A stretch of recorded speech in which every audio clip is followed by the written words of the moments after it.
বাংলাদেশের যুবতী ভালোবাসার টানে ভারত বাংলাদেশের আন্তর্জাতিক সীমান্তের কাঁটাতার পেরিয়ে অবৈধভাবে বাংলাদেশ থেকে ভারতে প্রবেশ করে। 22 দিন ধরে আবদ্ধ একটি ঘরে ছিল যুবতী।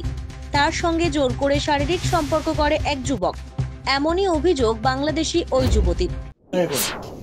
যে পুরুষ মানুষগুলো এসছে আপনার সাথে, তারা কোথায় এখন? তারা তো জানি না, আমি কই তারা তো তারা আপনি তো বলছেন একা এসেছেন, তাহলে আপনার টিমে এসেছেন একা, মানে কি প্রতারণা করেন আপনাদের কাজ বাংলাদেশ থেকে এসে? হেডা কই আইছেন এটা তো আমি জানি না, আমি আইছি তাই না মারে আইছেন, তারা একলগে পার করছেন লোক, যারা পার করেন তারা। কত টাকার বিনিময়ে পার করা হয়েছে আপনাদের? আমারে পার করছেন তারা পার করে আইছেন। কত টাকা দিয়েছেন? কত টাকার বিনিময়ে আপনাকে পার করেছে তারা? কইছেন 25,000 টাকা দিয়ে পার করছে। বর্ডারে 25,000 টাকা সোনামুড়া দিয়ে আপনি এসেছেন বলছেন। পুলিশের সঙ্গে যোগাযোগ হয়েছিল? বিএসএফ টিএসএফ না, টাকাটা কাকে দিয়েছেন? আমি দিছি না, আমি কইতে পারি না, এটা তারা দিছে। কি নাম বলেছিলেন আপনার? রাহানা। বাড়ি? বাড়ি সিলেট। সিলেট থানা? থানা কুলাউড়া। তো আপনি তো এটা পেস লাগাচ্ছেন, আপনি বলছেন অনলাইনে বিয়ে হয়েছে আপনার ওর সঙ্গে, ঠিক আছে, কাগজ বানানোর জন্য টাকা আপনাকে দিয়েছে, আপনি বলছেন আপনি 25,000 টাকা দিয়ে এখানে এসেছেন, আবার এখানে বলছেন যে আপনার এখানে ভালো লাগে না, জোর করে আপনার সঙ্গে শারীরিক সম্পর্ক করেছে, এটা বলছেন আপনি এখন। তো এটা এখন ভালো লাগবে কিলা, তোমার বউ আছে, তখন আমি কেন তাকিয়া চিন্তা করব? তো বউ আছে, তো আপনি এইভাবে একটা দেশ থেকে এক দেশে আপনি তো চলে আসলেন, মানে কোনো খবর নেওয়া ছাড়া, এটা কিভাবে সম্ভব? খবর আমি লইছি তাই না, করছেন তার কোনো কিছু বউটো কিচ্ছু নাই এখন, আগে দেখেন বউটো আছে, সব কিছু আছে, যে আজকে প্রমাণ পাইছি। প্রমাণ পাইছেন? তো 7 জন যে বাকি তারা কোথায়? তাদের সঙ্গে যোগাযোগ হয়েছে এখানে এসে? আমি তারা চিনি না, আপনি বুঝেন না কি তার লাগি।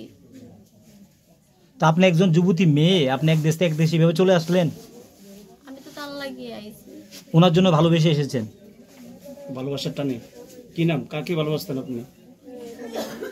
সুমন নাম ছিল না অন্য কোনো নাম ছিল? জাকির হোসেন। জাকির হোসেন। এখন কি ভালোবাসা, মানে তাহলে কি এখন বাংলাদেশ চলে যাবেন বলছেন? পুলিশের কাছে আপনার কোনো অভিযোগ আছে যে এখানে আপনার সঙ্গে কেউ খারাপ ব্যবহার করেছে, ইন্ডিয়ানরা বা কিছু আছে, এরকম কিছু কেউ করেনি? যা দর্শক বন্ধু আপনারা শুনুন যে ইন্ডিয়ানরা কেউ খারাপ ব্যবহার করেনি, তিনি বাংলাদেশের সিলেটের হাবিগঞ্জ থেকে এসেছেন, অনলাইনে বিয়ে করেছেন। পরিবারের সঙ্গে যাতে যোগাযোগ করতে না পারে তার জন্য মোবাইল ফোনটিও ভেঙে ফেলা হয় বলে অভিযোগ। এই ঘটনায় গোটা ত্রিপুরা গোমতী জেলা উদয়পুর ছনবন এলাকার ঘটনা। অনলাইনে ইমোর মাধ্যমে ওই বাংলাদেশি যুবতীর পরিচয় হয় ভারতীয় এক যুবকের সাথে। যুবকের নাম জাকির হোসেন ওরফে সুমন। পরবর্তীতে মেয়েটি ত্রিপুরা সিপাহীজলা জেলা সোনামুড়া বর্ডার হয়ে বাংলাদেশের সিলেট জেলার হবিগঞ্জ থেকে সোজা গোমতী জেলা উদয়পুরে চলে আসে। কিন্তু সে এখানে এসে জানতে পারে জাকির হোসেন ওরফে সুমন বিবাহিত, তার সন্তান রয়েছে। জাকির হোসেন কর্মসূত্রে সৌদি আরব থাকে, সেখান থেকে পরিচিত হয় বাংলাদেশি ওই মেয়েটির সঙ্গে তার। কিন্তু সুমন ওরফে জাকির হোসেন জানায় তার স্ত্রীর সঙ্গে সম্পর্ক ভালো নয়, যার কারণে সে এই বাংলাদেশি মেয়েটির সঙ্গে সম্পর্কে জড়িয়ে পড়ে। ঘটনার খবর পেয়ে পুলিশ জাকির হোসেন এবং বাংলাদেশি ওই যুবতীটিকে আটক করে থানায় গিয়ে গোটা ঘটনার তদন্ত শুরু করেছে। ত্রিপুরা থেকে বিক্রম কর্মকারের রিপোর্ট, জেলার বার্তা।